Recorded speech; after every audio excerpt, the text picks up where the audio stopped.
Selamat siang Pak. Selamat siang, Bu. Dengan siapa namanya Pak? Pak Yusuf.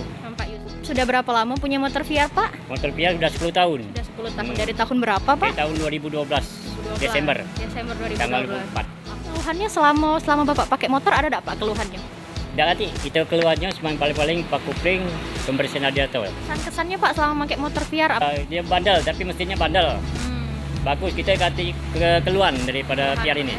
Aman Pak ya selama Aman. ini Pak ya motornya Pak ya? Perjalanan gitu cukup jauh. Cukup jauh Pak ya? Cukup jauh. Sekarang ini ada 50 kilo perjalanan ini. Setiap hari Pak? Setiap hari. Jadi pemuatan kita cuma 6 pikul, 7 pikul.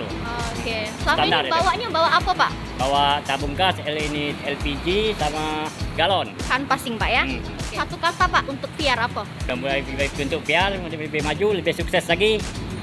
Untuk semua pemakainya lebih bagus, banyak peminat. Terima kasih Pak ya untuk waktunya Pak. Maaf mengganggu. Selamat siang. Ya.